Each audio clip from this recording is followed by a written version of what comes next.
Hey, how's everybody doing? This is Zeth Willie, and this is part two of our tutorial talking about using textures in our rigs.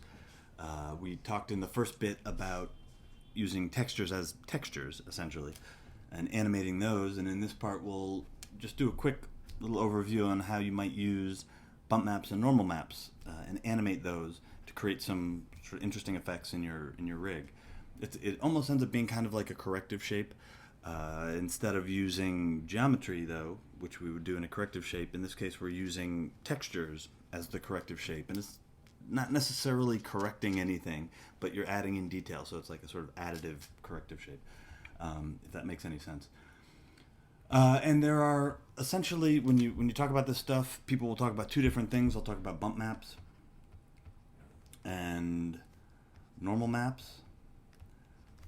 And I guess the third thing you could talk about would be displacement maps.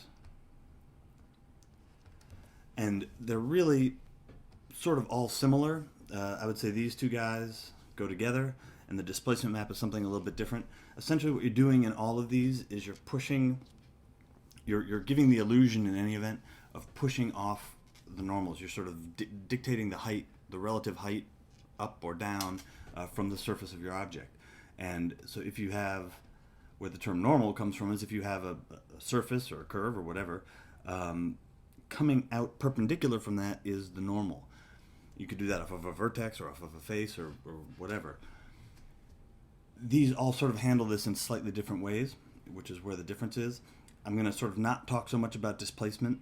The difference in a displacement versus these two guys is if I had, let's say, a sphere, and I had, I don't know, I was using a bulge texture or something, and you looked at a normal map or a displacement map right along that edge would not show any different contour than it had to begin with. If you use a displacement map, however, and you've got, whoa, that's not a good drawing, and you had the edge of your sphere or whatever, what that would actually do would be to displace that geometry, literally creating new geometry to give you a different profile. Normal maps and bump maps aren't going to give you a different profile, but what they do is they give the illusion of light. They're basically telling the light how to play across things by sort of dictating what this normal is, what direction this normal is. Basically what a bump map is doing is it's just giving you the relative height from one thing to the next.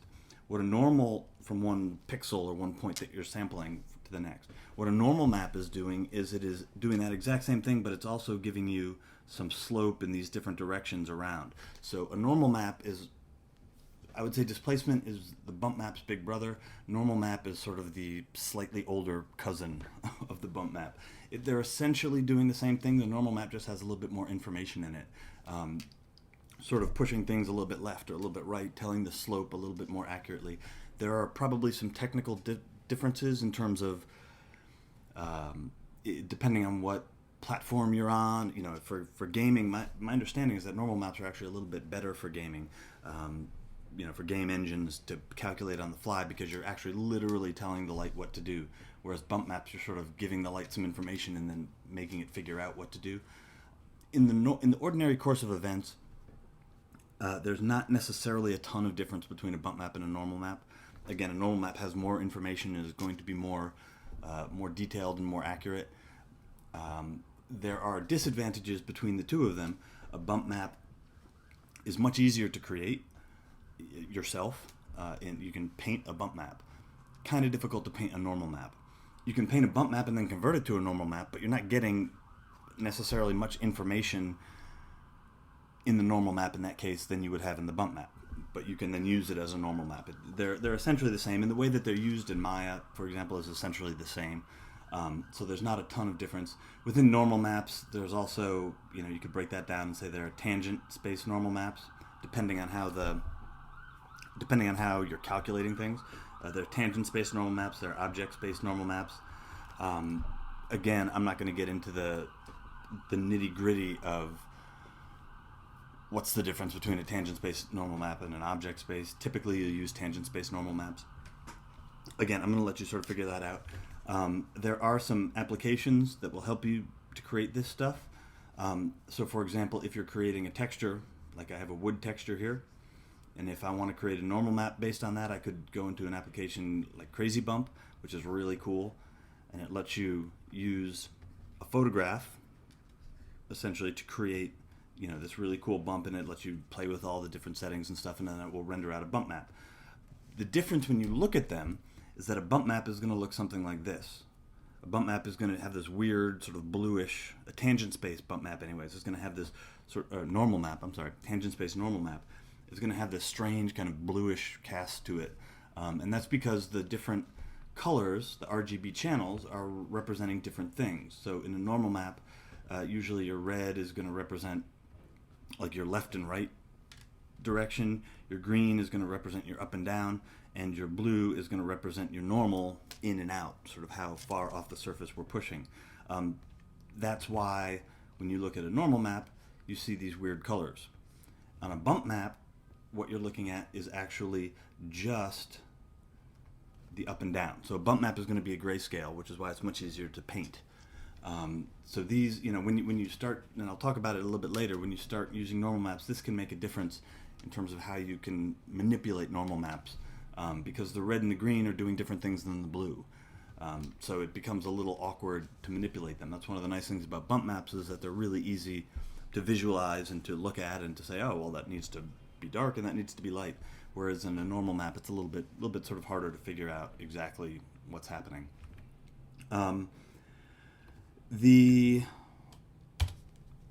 Essentially, there are two ways that you could get these. You could paint them yourself, like in the program like Photoshop, and typically that's going to be bump map. Again, it's kind of tricky sometimes to paint normal maps. If you're doing, if you really want normal maps and you want that level of detail, typically what you would do is sculpt those, and that would be in something like ZBrush or Mudbox or whatever. You would actually take your mesh out of Maya, for example, bring that in to ZBrush as an OBJ or into Mudbox as FBX or whatever. You would sculpt that a high-res version, and then you would essentially tell that program to compare the high-res and the low-res. And the way you would generate a normal map, like a really accurate normal map, would be to paint in all the details and sort of add all those details in ZBrush or Mudbox or one of those programs. It compares them, and then it's the difference between the high-res and the low-res is going to be your normal map. And then it's going to export that, which you can then bring into Maya and apply it to your low-res geometry to get the appearance of a lot of detail. And you can actually fake a tremendous amount of detail using a normal map. You don't want to go too far. You can't have a cube and paint a normal map of a person and have that cube be a person, but you can get a lot of detail from a normal map, like in the folds of clothing and in pores on the skin, all that stuff. You can get lots of detail on a low-res model by using a normal map. And generally the way you want to do that, again, is to go out to an external application, sculpt that geometry so it lives in 3D space, and then in 3D space compare those two things and generate the normal map from that. Again, I'm not going to dwell on how exactly to do all of this stuff. It's not necessarily germane to what we're talking about here. The gist of this is that we want to actually just add some, why would we use those in a rig? And the gist of this is, again, as I said, sort of a corrective shape type of thing. So the example that I would say is, let's say we want to have this guy, when his brows come down, we want to add a little bit of a wrinkle here, like people's, and this is a pretty well sculpted model, because we're getting that sort of effect of a wrinkle here just by pushing around points. But let's say we want to intensify this and get a really bigger furrow in the brow here. And you could do this for anything. You could do this, for example, let's say you have an arm here, and you want to have something where when I close my fist on that arm, we can see the veins or the tendons or whatever come out here. There are loads of different examples. I'm sure you can come up with lots of them. But essentially what we don't want to have to do is sculpt in all the tendons on the wrist or the arm or whatever here, so that when you make a fist, we'd use those as a corrective shape and model those out. It's it's a bit heavy to be carrying around all the time. So what we can do is create a normal map, have that normal map or a bump map, either one, and have a normal map be driven by some action. Okay, so that's what we're trying to do here, and that's how you would use these in animation. So again, let's say we want to just paint in a little bit of furrow of a brow here. I'm not going to be too fancy about this. You'll get the gist, I assume. So what I've done in order to do that is I've just rendered out the UV map of the face, came into Photoshop, and I just painted on that UV map just a little bit of bump here. So this, what's going to happen here is that this bump is just going to push down. So essentially the way this works, I talked about normal maps, blue being the up and down. In bump maps, and I'll just use a bump map here because it's a little easier. In bump maps, neutral 50% gray is doing nothing to the surface. Darker than 50% gray is pushing in the surface, pushing in the normal. So if I've got this, darker is pushing in, lighter than that is pushing out. So,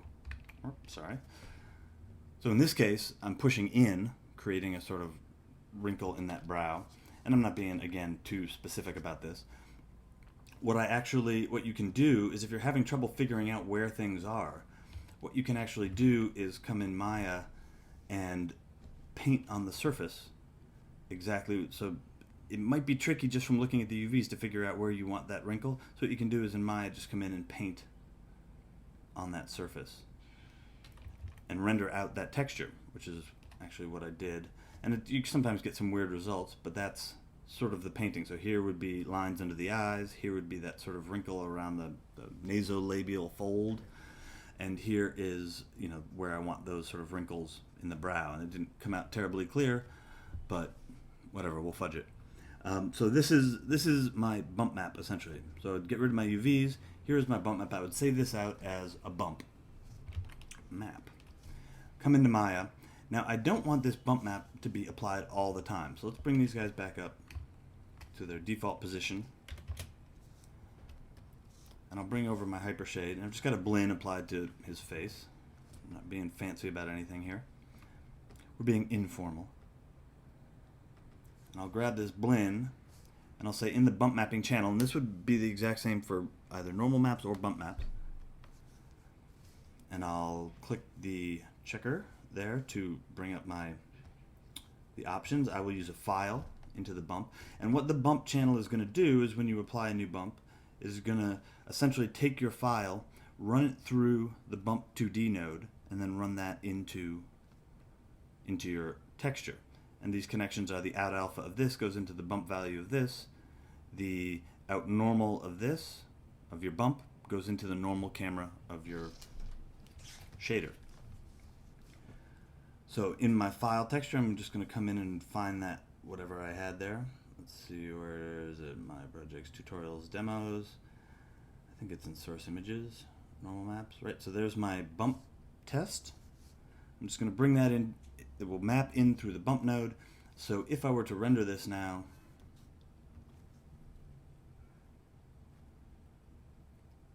right, I've got this weird bump that I definitely don't want. I don't want that hanging out all the time. First thing is it's probably a bit too strong, which is fine. We can sort of adjust that. The second thing is in this pose, I don't even want to have this bump. I want that bump to sort of appear when I crinkle the brow. So it's going to make a little more sense, hopefully. When I lower that brow, hopefully that'll make a bit more sense in terms of where it's positioned, right? So something like that. Obviously, again, this isn't any fancy grit shakes, but you know, we want that in that position, but we definitely don't want it when it's normal. So what I'm going to do, the first thing I'm going to do is actually just adjust the relative strength of this bump map to be something a little bit closer to what I want. So we'll bring up the attributes for the bump itself, and in this case the bump depth, let's take it way down. Let's try 0.1. Okay, maybe that's a little bit better.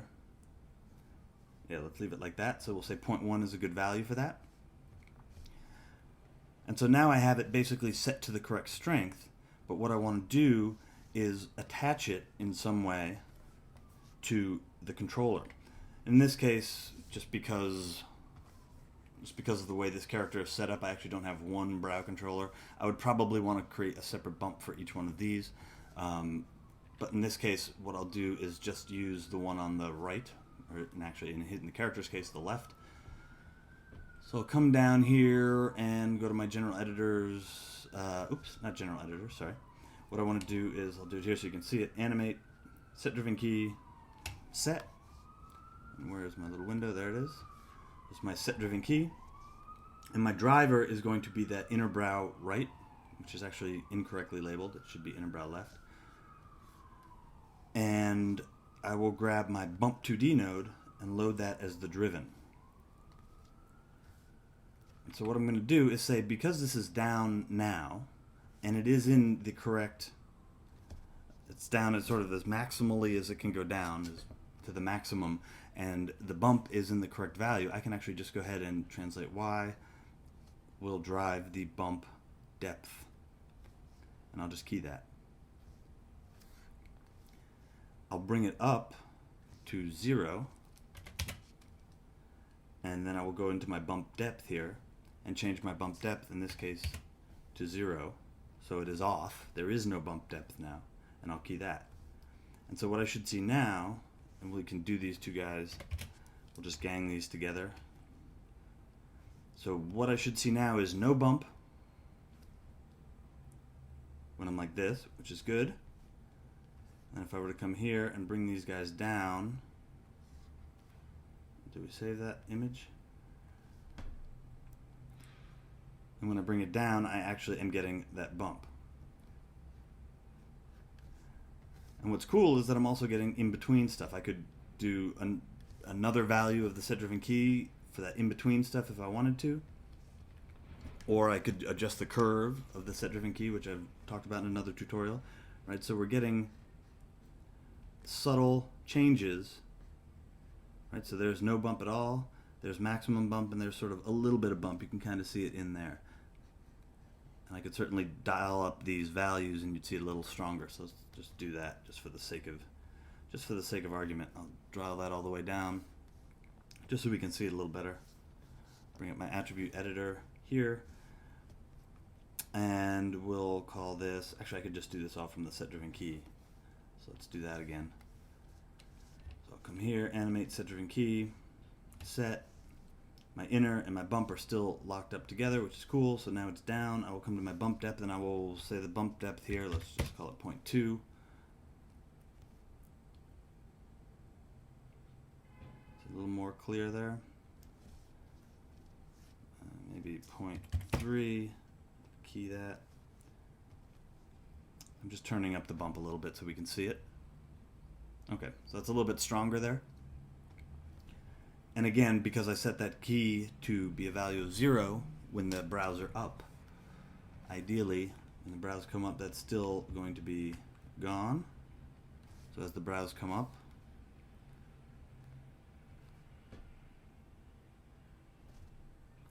that bump is gone, right? So there's the bump off, there's the bump on. I'm just adding that little bit of detail. And again, you'd want to paint proper. You'd want to paint this a little better than I did. And as you start to get higher and higher bump values, the depth, as you increase the depth, you're also going to want to be a little bit careful to make sure that you're not getting any noise or anything in there, because that can, as you see, get a little wonky. But that's essentially the gist of it. Now, for normal maps, it works in essentially the same way. So if I were to say, let's disconnect this guy. Bump map will break connection. And what I can do now is let's bring in a normal map. I don't have a good normal map for this face. I didn't bring this into ZBrush or do anything, but we can just pretend. So I'll bring this guy up. I'll do the exact same thing to add a normal map to this. I'll check bump map. I'll come in here. There's my file. It looks exactly the same. See what file we're going to grab. So I'll grab that bump from the wood texture that I just showed you in Crazy Bump. And in this case, since I'm using a normal map, what I don't want to do is use as bump here. What I want to do is use as, in this case, because it's that blue cast kind of thing, I will use this as a tangent space normal map. And so now I have a wood texture applied. Save that. And that wood texture is applied as a normal map, and you see it's sort of the same idea as a bump map. It's just telling the light how to play off of this. So a bump map and a normal map behave in almost exactly the same way. One of the differences, though, is that a normal map can be really tricky. Again, as I mentioned, because the R, G, and B channels are all sort of doing different things, it can be tricky to sort of daisy chain together. There are ways that you can do it, which maybe I'll talk about in a sec. But bump maps are actually fairly easy to do. Let's disconnect this guy again, and let's connect a couple bump maps together. Break connections. And the reason you might want to daisy chain a couple bump maps together, put a few bump maps together, is that, let's say I had this bump map for the brow, but then let's say I also wanted to have a bump map down here for when he smiles. We'll get some, some folding in here. Obviously, I wouldn't want those connected to the same thing. So I wouldn't want this controller, for example, to be dictating this guy, or I wouldn't want a smile to be dictating that his brow furrows. You get some sort of strange behavior that way. So what you'd want to do is daisy chain a couple bump maps together. And let's just pick a bulge, I don't know. So what I'm going to do is I'm just going to connect the bulge into the bump map. Let's get rid of this normal map. And the reason I'm disconnecting one and reconnecting another is that now each one of these bump maps has their own bump channel, has their own bump node. So I'll bring up my attribute editor. I'll just break that connection right now. And what I can do is I can daisy chain these two bump nodes together. So I have two textures. Let's probably up the repeating on this. So let's say 16, 16.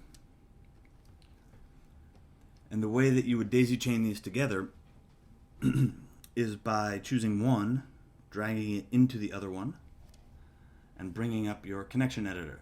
And what you want to do is the out normal of one of the bump maps is going to go into, and in this case, if you don't do show hidden, there's nothing to connect to. So in this case, what I want to do is show hidden, and we'll find something here called the normal camera. And so we're just going to pump the out normal of one into the normal camera of the other, and we get these daisy chained together. And then this guy can just go right into the bump of that guy. So now I actually have two bump nodes. Let's turn this down a little bit. So when I render this, right now I should see my bulge texture, which isn't terribly attractive, but is interesting. And then if I bring the brows down, what I should see is that set-driven key kick in, and I should see some of that wrinkle come back here. We can just re-render this bit. Right, and you can see it there. Right? So I would essentially connect, let's say this were the wrinkle line, the smile lines on a face. I could connect these to one controller, or this bump, driving the value of this bump. So if I turn this down to 0, we now get, oops, where is this guy? We now get no bulge. And I'll just do the whole face so we can see it. But we do get our brow lines. And then if I turn this up a little bit, we will get the bulge all over the face now with our smile lines, or our brow stuff. And then if I were to dial up the brows again, whoop, the brows go up, and now we should get bump, what is the texture called? The bulge without any brow lines. Right, so each one of these is now operating independently from the next, which is probably what you would want to do if you were creating these bump maps like I created them here. If I'm creating a bump map, here's my brow bump. I would then have a bump for the smile lines. I might have a bump under the eyes that changes. So when the eyes look in a particular direction, they fold in a certain way, or whatever the case may be. Again, you could do this anywhere, in any way, shape, or form, and they all sort of would operate together like this. This is not really as doable with normal maps. Normal maps are a little bit trickier. If you wanted to do something like this one with a normal map, probably what you would want to do is do some kind of layered texture and then use alpha to paint out. So, you know, where the eyes are here, you'd use alpha to paint out just this. And so you get that sort of brow stuff. And then in the mouth, you would use alphas in your layered texture of the normal map to generate these. So it becomes a little bit trickier when you're doing normal maps, because you can't just daisy chain them together and have them operate independently, because what's going to happen is the colors aren't going to play together as well. You're not just talking about one value of the normal. You're talking about the blue doing one thing and the R and the G doing another thing, and they don't really add together or play well together.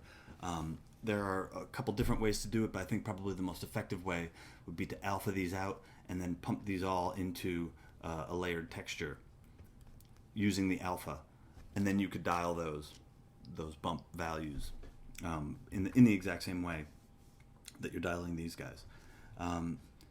So anyways, hope this was helpful. That's just a sort of a brief overview of how you would use textures as bumps or normal maps to affect the shape of your character, of your model in your rig. Animate those. All right, thanks for listening, guys. I'll talk to you later.